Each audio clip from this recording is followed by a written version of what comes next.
ओम शांति। क्या दुआएं देते चलो सबको, सबका भला हो, सब सुख पाएं। कितना सुंदर विचार है। और ये दिल से दुआएं देते ही मिलेगा बहुत। तो बाबा ने पिछली बार भी कहा, अब भी कहा, सहज पुरुषार्थ का तरीका है दुआएं देना और दुआएं लेना। लेकिन बहुत इम्पोर्टेंट हो जाता है, जो हमसे गड़बड़ करता हो उसको दुआएं कैसे देंगे। बाबा ने ब्रह्मा बाबा का उदाहरण दिया। सबसे ज्यादा अपोजिशन हुआ, अपोजिशन माना विरोध, और सबसे बड़ी, बोलो भाई लोग, पोजीशन पाई, पद सबसे बड़ा स्टेटस मिला। परंतु ये नहीं कि सभी अपोजिशन वालों को पोजीशन हाईएस्ट मिलेगी। किन को मिलेगी? जो अपोजिशन में अपनी स्थिति को बिगाड़ेंगे नहीं और दूसरों के लिए शुभ भावनाओं को भी कम नहीं करेंगे। सूक्ष्म चीज है। दुआएं माना शुभ भावनाएं। शुरू में ही बाबा के विरोध में पूरा सिंध खड़ा हो गया। उन दिनों अखबारों में किसी की चर्चा आना बड़ी बात थी। आजकल तो आती रहती है, लोग ख्याल नहीं करते।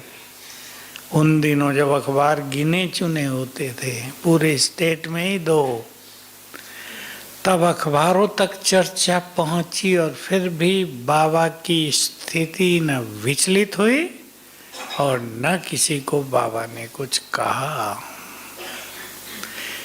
सिंधी लोग कहते थे, दादा आपका ज्ञान कितना सुंदर है, ये प्योरिटी की बात हटा दो, हम सब आपके पीछे। क्या उत्तर होगा? दो उत्तर थे। एक तो ये आज्ञा मैंने नहीं दी, ये शिव बाबा की आज्ञा है। दूसरा, वो आए ही हैं सृष्टि को पावन करने, तो इस मुख्य धारणा को कैसे हटा दें। और इसी की तो जरूरत है। इसके बिना न कोई योगी बन सकता। बाबा ने सन्यासियों की बड़ी महिमा की, आज भी थी, करोड़ों होंगे। उनकी प्योरिटी का बल संसार तक पहुंचता तो है ही अवश्य, भले ही कम हो गई हो। हमारी प्योरिटी बहुत जबरदस्त है, क्योंकि योग से जुड़ी हुई है प्योरिटी, जबरदस्ती वाली नहीं। जो इस बात को समझ ले, उसकी प्योरिटी उसके लिए बहुत बड़ा बल बन जाती है और संसार के लिए भी बल।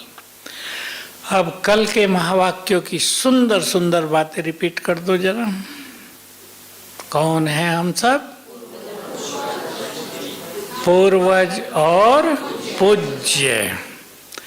और क्या क्या स्वमान दिए बाबा ने हमें? दौड़ दिए। क्या हो कल्प वृक्ष के? तना और जड़ें। और क्या कहा? बाबा सबको विघ्नों से मुक्त देखना चाहता है। ये तो एक बाप की शुभ भावनाएं लौकिक में भी होती हैं। और बताओ, अगर हम पूर्वज बनकर क्या अभ्यास करेंगे? आपके सामने कोई सभा है, जैसे मेरे सामने है, आपके सामने 5 लोग हैं। क्या संकल्प करेंगे उन्हें देखकर? कौन है ये? आत्मा की बात तो बाद में बताए, कुछ और। कौन है ये? यही सबको प्रैक्टिस करनी, यही भूल गया है आप सबको। ये हमारी वंशावली है। तो हमें क्या करना? इनकी पालना करनी है, इन्हें प्यार देना है, इन्हें आगे बढ़ाना है, इनसे घृणा नफरत नहीं करनी है जैसा देश में होता है। एक संप्रदाय दूसरे संप्रदाय से घृणा, हेट स्पीच नाम दे दिया आजकल उसको। घृणा पैदा करने वाली स्पीच बहुत लोग करते हैं। बाबा हमें इस सब से बहुत ऊपर उठा देता है। तुम इन सब के बड़े हो। लौकिक में भी जो बड़े होते हैं वो छोटों की पालना करते हैं ना, शरीर की भी और पढ़ाई के द्वारा बुद्धि की भी। सब माताएं करती हैं ना अपने बच्चों की। तो तुम बड़े हो तो तुम्हें भी सबकी पालना करनी है। घृणा रख ही नहीं सकते क्योंकि वो सब हमारी ही वंशावली है। भारत में भी कई लोग पूछ रहे हैं अभी और बता रहे हैं मुस्लिम्स को कि तुम्हारे पूर्वज कौन थे। मैं भी पूछा करता हूँ कभी कभी बुद्ध धर्म वालों से कि बताओ महात्मा बुद्ध का कौन सा धर्म था, मोहम्मद साहब का कौन सा धर्म था, क्राइस्ट का कौन सा धर्म था, कौन सा होगा? ये सब आदि सनातन देवी देवता धर्म की तना है ना बीच का, उसकी तो शाखाएं हैं। ये बात जब संसार समझ लेगा तो एकता, प्रेम, शुभ भावनाएं, अपनापन सब हो जाएगा। ये झगड़े इसलिए मेरा धर्म बड़ा तेरा बड़ा, एक दूसरे में घृणा पैदा करते हैं। है सब एक के ही, शास्त्रों में भी है। एक के ही दो पुत्र थे, एक देवता बने दूसरे राक्षस बने, असुर। एक के ही थे, दोनों में लड़ाई होती थी। तो हम सभी अब ये अभ्यास करेंगे। कोई भी सामने आए, ये सब हमारी, बोलो हमारी, इसको अभ्यास करना है। एक दूसरे को देखे, व्यक्तिगत भी मिले, घृणा भाव नहीं। हमारी वंशावली हैं ये सब। तो उनको क्या अनुभूति होगी, वो हमारे लिए क्या सोचेंगे? ये भी तो बहुत सुंदर बात है। ये हमारे हैं तो झगड़े खत्म हो जाएंगे ना, क्योंकि आगे चल के आप सब जानते हैं ग्रह युद्ध बहुत होने हैं। लेकिन अगर हम इस स्वमान को बढ़ा देंगे तो हम सेफ, हम दाता, पालना देने वाले, वाइब्रेशंस देने वाले, उनके मन में भी हमारे लिए सम्मान की भावना होगी कि ये हमारे बड़े हैं। करेंगे प्रैक्टिस, खूब करें। कोर्स कौन कौन कराते हैं आप में से? 7 डेज कोर्स। अच्छा, तो जो भी कोर्स करने आए, 2 स्वमान से उनके सामने जाना, मैं इसकी इष्ट देवी हूँ और पूर्वज हूँ। तो बॉल का इफेक्ट बहुत गहरा होगा। बाबा ने कभी बहुत सूक्ष्म बात कही है, वो भी सुन लें आप। आज मुझे याद आ रही थी, बहुत दिन के बाद आज याद आई थी। यदि तुम पूर्वजपन के नशे में रहो तो तुम्हारे द्वारा संसार की पालना स्वतः ही होती रहेगी। गहरी बात है।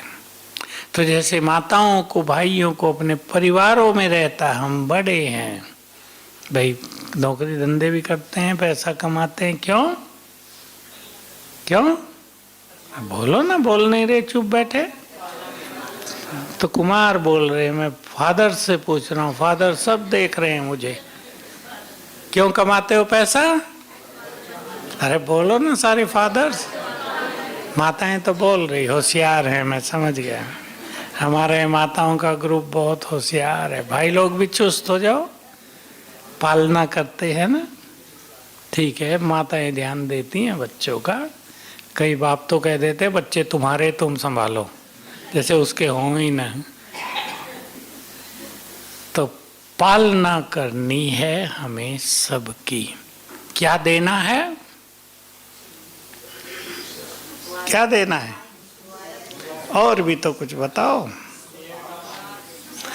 देखो, परिवार में भी माँ बाप बच्चों को यदि प्यार न दें तो पालना अधूरी। चाहे रोज मक्खन और घी खिलाएं, लेकिन प्यार के बिना चरित्र का विकास नहीं होगा, पर्सनालिटी का विकास नहीं होगा। तो पहले हम सबको प्यार दें। एक समय था जब ज्ञान सुनने वाले जब आते थे तो हरेक से ही बहस होती थी खूब। अब वो समय बीत गया। अब जो हम सुनाते हैं लोग उसको सुनते हैं। नई पीढ़ी को क्या लेना देना, भगवान सर्वव्यापी है या गीता का भगवान कौन है? कोई भी हो, बताओ क्या करना है। आजकल की तो बात ये है ना, ठीक है गीता का भगवान श्री कृष्ण नहीं है, शिव है, मान लिया। अभी हमें योग सिखाओ, मन की शक्ति बढ़ाने की बात बताओ। 5000 साल पे कितनी डिबेट होती थी, विनाश नहीं होगा कितनी डिबेट होती थी। अब हमने कहना छोड़ दिया और दुनिया में खूब चर्चा है विश्व युद्ध किसी भी क्षण हो जाएगा। और विश्व युद्ध होना माना खाली सफाया। और विनाश काले विपरीत बुद्धि भी हम देख रहे हैं लोगों को। लेकिन ये तीसरा विश्व युद्ध तब तक नहीं होगा जब तक स्थापना का कार्य पूर्ण नहीं हो जाता, जब तक हम संपूर्णता के समीप नहीं पहुंच जाते। एक ये बात और याद दिला देता हूँ, 2-3 दिन पहले की मुरली में श्री कृष्ण का जन्म कब होगा। बहुत लोग कहते हैं ना जन्म ले लिया है। मुझे भी एक ने कहा जन्म ले लिया। मैंने कहा तुम मिल के आई? कहा नहीं, मिल के तो नहीं आई। मैंने कहा तो भागती क्यों नहीं मिलने के लिए? कब होगा श्री कृष्ण का जन्म? और कुछ था गुह्य रहस्य है ये, जो भगवान के सिवाय कोई नहीं बता सकता। जब इस संसार में कोई भी धर्म नहीं रहेगा। याद करो, 3 दिन की पहली मुरली है शायद। एक ही धर्म रहेगा, लेकिन उनको भी थोड़ा पता हम देवी देवता धर्म के हैं। वो तो देवी देवता हैं। तो जो लोग ये मानते हैं श्री कृष्ण का जन्म हो चुका, उन्हें समझा देना कि श्री कृष्ण भला कलयुगी पतित दुनिया में जन्म लेगा। अभी तो प्रकृति उसका शरीर के निर्माण करने के योग्य ही नहीं है। वो कलयुग का पानी पिएगा क्या बोतलों का?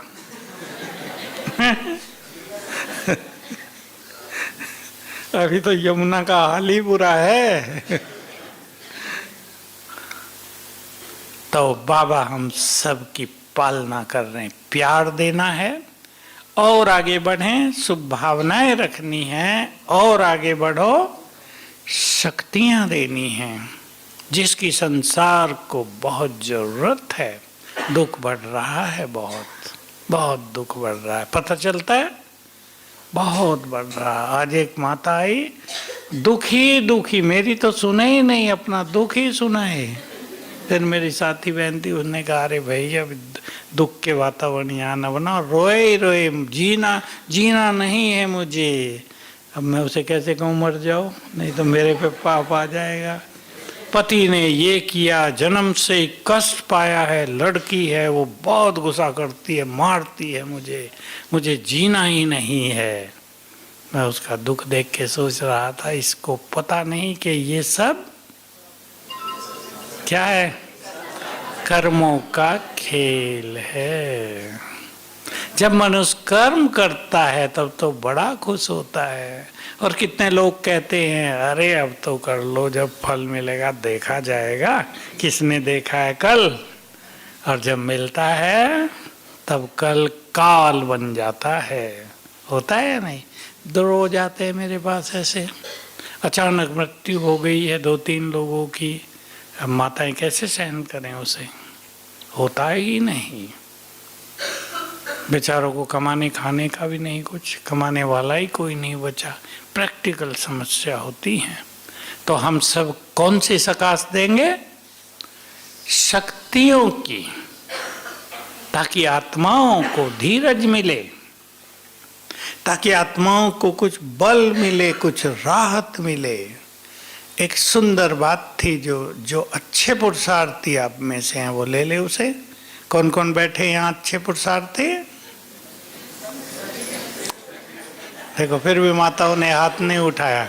मैंने जानबूझ के तो कहा था, फिर भी माताएं सोच रही हम तो अच्छे हैं ही नहीं, तो बुरे हैं नहीं, सब अच्छे पुरुषार्थी। हाथ उठाओ अच्छे पुरुषार्थी। अब आई उमंग थोड़ी। तो सभी अच्छे पुरुषार्थी याद रखेंगे कल की बात बाबा की। हम पूर्वज हैं, हमें अपने कर्तव्यों को भूलना नहीं है। बहुत ही सुंदर बात है, इसको याद करेंगे तो देते ही रहेंगे। कोई हमें गाली भी दे, हमें तो देना ही है। गाली तो इसलिए दे रहे हैं कि समझ नहीं पा रहे हमारी बात को।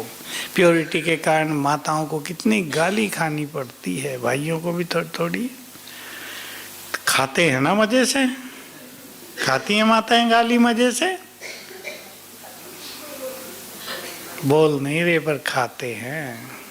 माताओं की सहन शक्ति वहाँ बहुत काम करती है। अपनी शक्तियों को पहचानेंगे सभी। शिव की शक्ति मिली हुई है हमें, कमजोर हम नहीं हैं। तो कर्तव्यों को याद रखना है। एक डॉक्टर है, उसका कर्तव्य उसको याद रहता है या नहीं? बेचारा खाना भी खा रहा हो और कोई तड़फता हुआ आ जाए, उठ के भी दवाई लिखेगा, भाई ये ले लो खा लो। कर्तव्य है। हर व्यक्ति का संसार में कुछ कर्तव्य होता है। हमारा कर्तव्य है सबको देना। तो बहुत अच्छा अभ्यास करेंगे। फिर मैं वही बात कह रहा हूं, जो तीव्र पुरुषार्थी हैं बस ग्लोब के ऊपर विराजमान हैं, और कुछ भी ना हो तो इतना ही कर लेना, मैं लाइट हाउस माइट हाउस पूर्वज हूं। अंग अंग से किरणें फैल रही हैं, कभी शक्तियों की, कभी शांति की, कभी ज्ञान का प्रकाश फैल रहा है। सिंपली अभ्यास सभी को रखना है। पसंद है भाई लोग? करना है। जो जितना ज्यादा करेंगे उसका जीवन उतना ही निर्विघ्न होगा। ये दुआएं हैं सबसे बड़ी। मोटी दुआएं तो दुनिया में भी लोग एक दूसरे को देते हैं। बच्चों के सिर पे आप हाथ रख देते हैं, अच्छे अच्छे मुख से शब्द बोलते हैं। दुनिया में भी लोग अच्छे अच्छे बोलते हैं, लेकिन हमारी दुआएं हमारी सकाश है। हमारी दुआएं वो हैं जिसका संसार में किसी को पता भी नहीं है कि किसी को शक्तियां भी दी जा सकती हैं क्या, किसी के भय को भी दूर किया जा सकता है क्या, किसी के दुखों को भी हरा जा सकता है क्या। डॉक्टर दुख नहीं हरते, दर्द हरते हैं। दुख अलग चीज है जो योग के वाइब्रेशन से ही लिया जा सकता है। तो सभी अपने कर्तव्यों को याद रखेंगे। पसंद है माताओं को? पसंद है ना? कर्तव्य देखो, माताओं को अच्छी तरह अनुभव है, उसको चेंज कर दो। बच्चों के लिए आपका जो कर्तव्य है, कैसे रात को जाग के भी उसे पूरा करती है ना। आप सब जानती है क्या क्या आपको करना पड़ता है बच्चों के लिए। तो हमारे भी कर्तव्य, हम भी बड़े हो गए, संसार के माता पिता जैसे हो गए। कल क्या टाइटल दिया बाबा ने? तुम हो great great master, great great grandfather. Brahma के बच्चे हो, ब्रह्मा के समान। गुरु माता का टाइटल भी दिया ना साकार मुरली में। माताओं बहनों को बाबा गुरु बना देता है। गुरु माना जो सबकी सदगति करे। आप गुरु बैठी हो सब। गुरु माना जो सबको राह दिखाए। और बड़ी बड़ी बातें तो ये हैं जो हम कर रहे हैं। शक्ति दे, शांति दे, ये तो किसी को आता भी नहीं। दुनिया में लोग 3 मिनट साइलेंस करा देते हैं, कोई मृत्यु हो गई, चलो भाई 3 मिनट शांति। लेकिन शांति दें कैसे, ये किसी को पता नहीं है। हम सब ये बात जानते हैं। एक बात और जोड़ दें इसमें, जो कल बाबा ने प्रैक्टिस की याद दिलाई। शुरू में यज्ञ में बाबा ने बहुत प्रैक्टिस कराई थी। परमात्मा का ज्ञान इतना ज़्यादा नहीं था, हम उसके बच्चे हैं इतने तक ही था, लेकिन आत्मा समझ, आत्मा को देखना, मैं आत्मा आत्मा से बात कर रही हूँ, ये प्रैक्टिस बहुत कराई थी। तो याद रखेंगे। अब गुई ये बात सुन ले सभी। दूसरों को आत्मा देखना माना उन्हें सकाश मिलना। बाबा के शब्द थे साकार में, दूसरों को आत्मा देखना माना उन्हें करंट देना। जिस स्वमान में हम स्थित होंगे वही वाइब्रेशंस दूसरों को जाएंगे, अगर हम उन्हें चमकती हुई आत्मा देखेंगे। हमने अभ्यास कर लिया, मैं शांति की देवी हूँ, मैं शांत हूँ, शांति की शक्ति से भरपूर हूँ, और दूसरों को आत्मा देखा, बच्चों को आत्मा देखना, आपकी शांति बच्चों पर पहुँच जाएगी। होता है ना घरों में, कोई बच्चा भाई लड़ाई बहुत करता है, कोई बुरे संग में है, आप उन्हें इस तरह शांति देना, कहने से तो नहीं होगा ना। आजकल समय ऐसा आ गया कि पहले वाला थोड़ा है कि बच्चे माँ बाप का सम्मान करते हैं, जो आप कहो जी हजूर। आजकल तो 2 की 4 सुनाएंगे। समय बदल गया ना, समय बिगड़ गया है। आप इस तरह अभ्यास करना, मैं शिव शक्ति हूँ, आत्मा देखा, शक्तियाँ जाने लगी।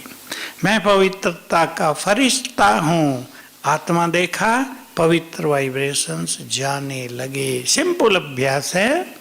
धुन लगा दें जब तक आप मधुबन में हैं। कौन कौन सेवा में हैं यहाँ हाथ उठाओ। बहुत सारे भाई बहने, लगभग सभी। धुन लगा दो यहाँ तो बहुत दिखते हैं ना, नीचे से भी घूमने आ रहे बहुत, रोज हजारों। ये 3 अभ्यास थोड़ी देर भी, कोई ये ना सोचे हमें सारा दिन रटते रहना है। आप फिक्स कर दो भाई 5 बार हमें ये अभ्यास कर देना दिन में, ट्रैफिक कंट्रोल पे कर देना है। ये सकाश देने की इस तरह की सेवा इस विधि से बिल्कुल सहज। भूल जाओ कि मुझे परम धाम में देना है। कई लोग ये पूछते हैं सकाश परम धाम में देनी है सूक्ष्म वतन में। मैं कहता हूँ दोनों ही जगह नहीं, सकाश तो यहाँ देनी ना, परम धाम में किसको सकाश देंगे। परम धाम में नहीं, सकाश यहाँ देनी है। तो ये सरल विधि सभी अपनाएंगे। पसंद है? करेंगी माताएं? अपने घर से शुरू करो, बच्चों से शुरू करो, पति से, और सास ससुर उनसे, उन्हें आत्मा देखो अपने भिन्न भिन्न स्वमान में रहकर, और उसका परिणाम देखो। परिणाम स्वमान में स्थित होने से क्या मिलेगा? सम्मान। ये बहुत प्रश्नों का उत्तर है।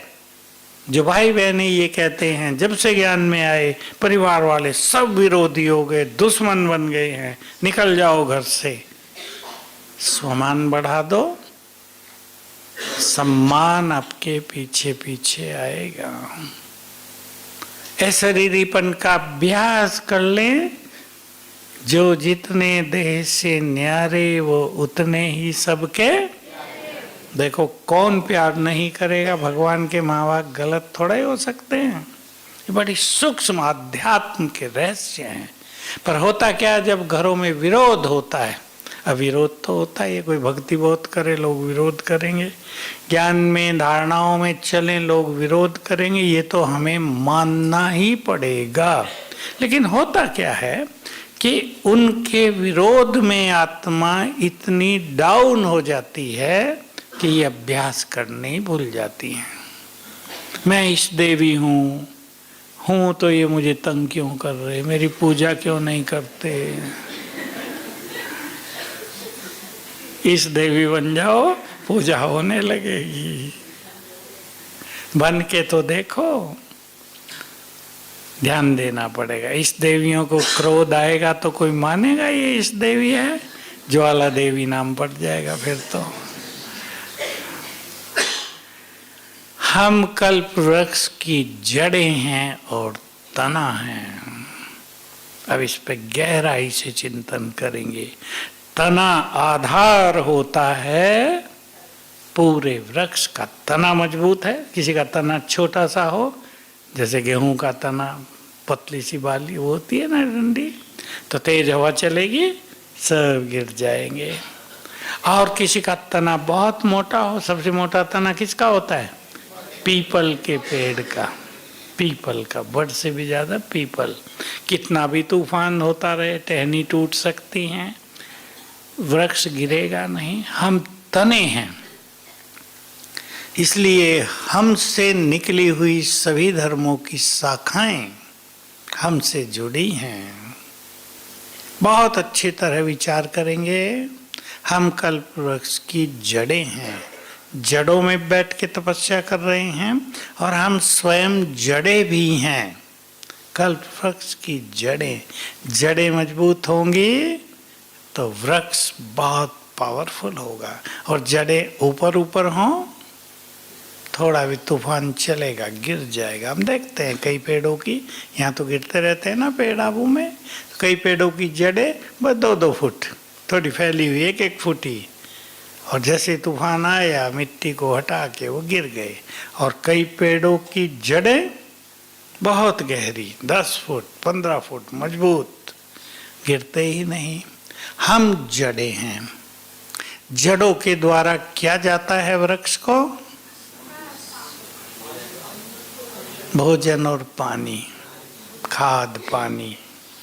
हम जड़ें हैं, हमारे द्वारा पूरे कल्प वृक्ष की पालना होती है। भोजन जा रहा है, हमारे संकल्प अनेक आत्माओं को बल देंगे।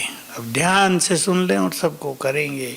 हमारी खुशी अनेकों के तनाव मिटाएगी, हमारी शांति अनेकों के चित्त को शांत करेगी, हमारा आध्यात्मिक सुख अनेकों के दुख हरेगा।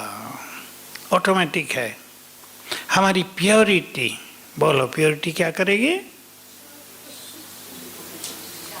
सुख शांति भी देगी। और हमारी प्योरिटी सभी आत्माओं की मूल संस्कार प्योरिटी को जगाएगी। प्योरिटी मूल संस्कार है ना। हमारी प्योरिटी अनेक आत्माओं को निष्पाप करेगी। प्योरिटी जिनके पास है वही संसार की सबसे बड़ी पुण्य आत्माएं हैं। सब समझ लें, जिसके पास जितनी प्योरिटी वो उतनी ही पुण्य आत्मा, जिसके पास जितनी प्योरिटी उस धर्म को उतना ही ज्यादा बल।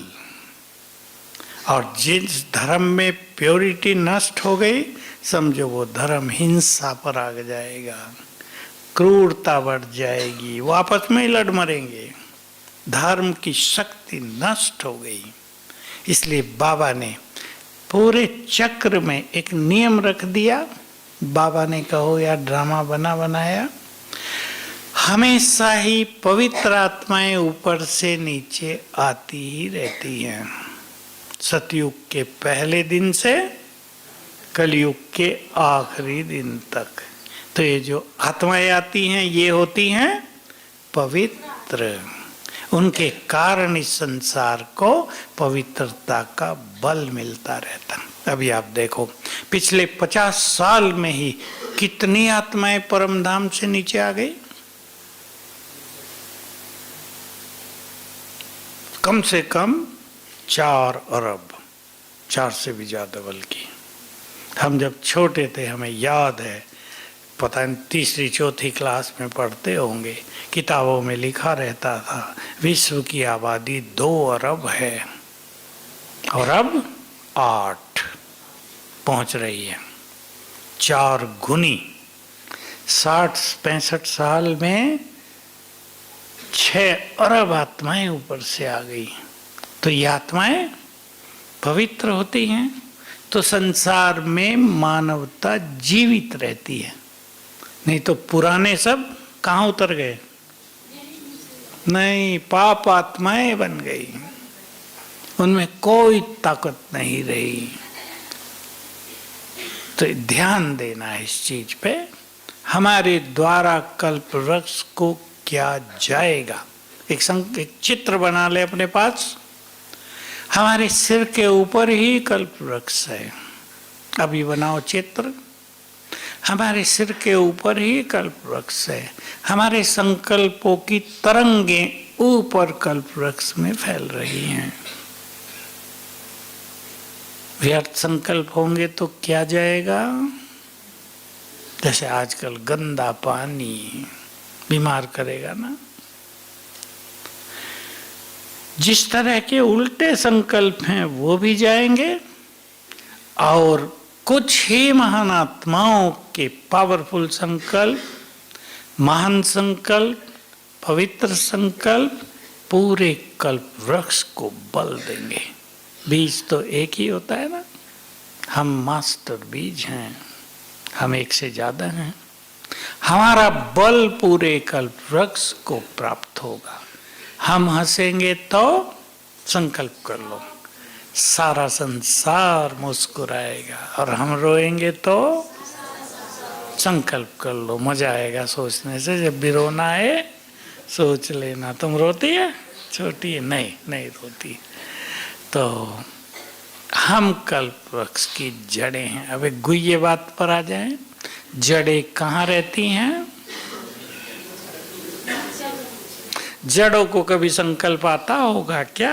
वैसे तो जड़ हैं वो, जड़े जड़ हैं, उन्हें संकल्प की बात नहीं, पर हम जस्ट कल्पना करें कि देखो जड़े हम, भोजन पानी हम दे रहे आम के पेड़ को, और महिमा इस आम के पेड़ की हो रही, बड़े मीठे आम हैं, आपूस, आह क्या मीठे आम हैं। कभी संकल्प आता होगा? जड़े एक फूल की, पौधे की जड़ें जो खाद में, मिट्टी में, गारे में रहती है, उन्हें संकल्प आता होगा काम सारा हमारा, और लोग इनके फूलों की महिमा कर रहे हैं, सुगंध इनसे ले रहे हैं। आता होगा? नहीं आता। हम सभी जो जड़ें हैं वो कहाँ हैं? मिट्टी में नहीं, अंडरग्राउंड, गुप्त। संसार में भी हम गुप्त हैं, कोई थोड़ा ही जानता है। गाली देते होंगे आपको, कहाँ चली गई ओम शांति में, अपना धर्म छोड़ दिया। उन्हें पता ही नहीं कि अपना धर्म अपना लिया। तुमने छोड़ा हुआ अपना धर्म, हमने अपना लिया है। तो हम गुप्त, इसलिए आध्यात्म के मार्ग पर जिसको मान सम्मान की बहुत इच्छा होने लगे, जो मान सम्मान के पीछे भागने लगे, जो कर्म इसीलिए करें कि वहां से उनका नाम होगा, वो कल्प वृक्ष के सहारे नहीं बन सकते।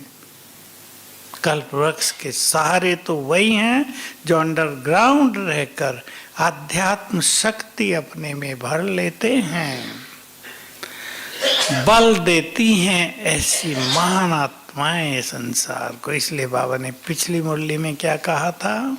कईयों का सेवा का चार्ट तो बहुत ज्यादा है, पर खाता बहुत कम है। क्यों? सेवा के पीछे हमारे इरादा, हमारी भावनाएं क्या हैं? देख लो आप, कई लोग ज्यादा सेवा इसलिए करते हैं कि उनका नाम हो जाए, कई इसलिए करते हैं उन्हें बहुत मान मिलने लगे, कई इसलिए भी करते हैं उन्हें बहुत प्यार मिले, कई दिखावे के लिए भी करते हैं, नाम हो जाए बहुत ज्यादा। कईयों ने सेंटर बना के दे दिए, बताते ही रहते हैं ये सेंटर मैंने बनाया है। तो क्या होता है? पुण्य खत्म होते जाते, लिए खाता खत्म होता जाता है, पुण्यों का खाता बढ़ता नहीं है। तो ध्यान देंगे हम गुप्त योगी, अपने को प्रत्यक्ष करने का ख्याल न हो। जिन्हें अपने को प्रत्यक्ष करने का ख्याल होगा वो बाबा को प्रत्यक्ष नहीं कर सकेंगे। इसलिए सेवा वो श्रेष्ठ है जिसमें हमारा केवल दाता का भाव हो, लेने का नहीं। मान शान लेना है ना, धन की भी कई इच्छा रखते हैं, उनकी सेवा करते हैं जिनसे धन ज़्यादा मिलेगा, ये भी नहीं। बाबा ने बहुत अच्छी बात कही थी साकार मुरली में, जल्दी नज़दीक में ही, तुम किसी से कुछ मांग नहीं सकते। क्यों? तुम कामधेनु हो, सबकी इच्छाएं पूर्ण करने वाले, तुम किससे क्या मांगोगे, तुम तो दाता हो गए। ये ऊंचे स्वमान हैं हम सबके। सभी इन पर चिंतन करके इनको अपने जीवन में ले आए। तो तने भी, जड़ें भी, पूज्य भी और पूर्वज भी, ये चार बड़े स्वमान बाबा ने हमें इस मुरली में दिए हैं। बहुत प्रैक्टिकल में हमें इन पर काम करना है। और कोई ये बात याद आती हो आपको?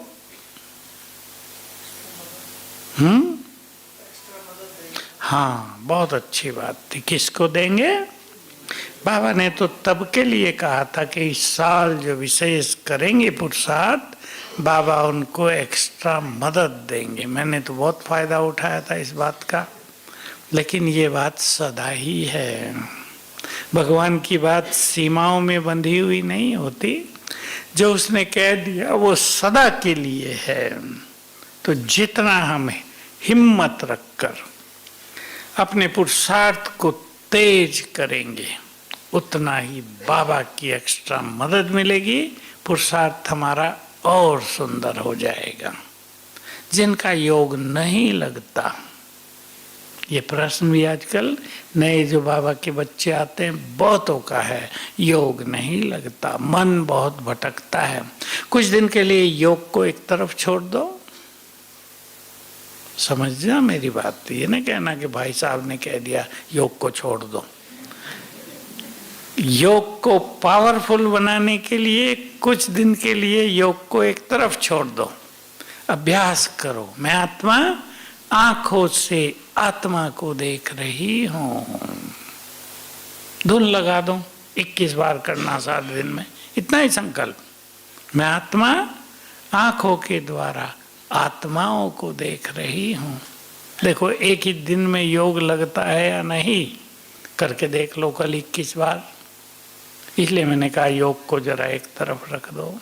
दूसरा, मैं कौन सी आत्मा हूं, कल भी था ना, मैं कौन सी आत्मा हूं, 2-3 संकल्प ले लो स्वमान के, सारा दिन में 21 बार कर लो और देखो शाम तक चित्त कितना शांत हो जाता है।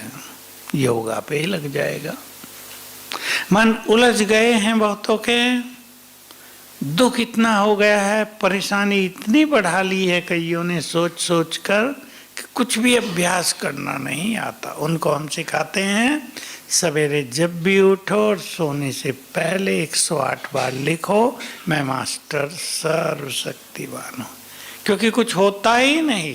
उन्हें ये भी कहे ना मैं आत्मा बहुत सुख स्वरूप हूँ, सोचो कहाँ सुख है भाई जी। बोलने से पता लगेगा इन जैसा दुखी संसार में कोई नहीं है। ये लिखने से बहुत अच्छा होगा। और जिनका थोड़ा भी अच्छा योग लगता है वो 5 स्वरूपों का अभ्यास करें। ये 5 स्वरूपों का अभ्यास हमारी बहुत सुंदर साधना है। इससे वो संस्कार हमारे वर्तमान जीवन में आएंगे जो हमारे आदि स्वरूप में हैं, जो हमारे पूज्य स्वरूप में हैं, जो फरिश्ते स्वरूप में हैं। वो सब संस्कार जीवन में आने लगेंगे, चित्त शांत भी हो जाएगा। बड़ी चीज साधनाओं में, संसार में भी, सुख शांति के लिए भी एकाग्रता ही तो है। इन सब से एकाग्रता बहुत बढ़ जाएगी। बस इसके पीछे एक ही संकल्प है, एक राज है कि हम अपने को सुंदर काम दें। मन को हम काम नहीं देते तो मन उलझ जाता है, भटक जाता है, परेशानियों में आ जाता है। तो 5 स्वरूपों का अभ्यास भी करेंगे। और बाबा ने 4 धाम की यात्रा भी सिखा दी है। केवल 4 धाम में बैठने से काम नहीं चलेगा। घर बैठे भी आप कर सकते हैं बहुत अच्छे चिंतन के साथ। तो पूर्वज की स्मृति सबको पक्की करनी है इस मुरली से। पूर्वज और पूज्य दोनों ही बड़े, छोटे नहीं। तना और जड़े दोनों ही जिम्मेदार, लापरवाह नहीं। इनकी स्मृति रखेंगे, बहुत सुंदर अवस्था बन जाएगी। ओम शांति।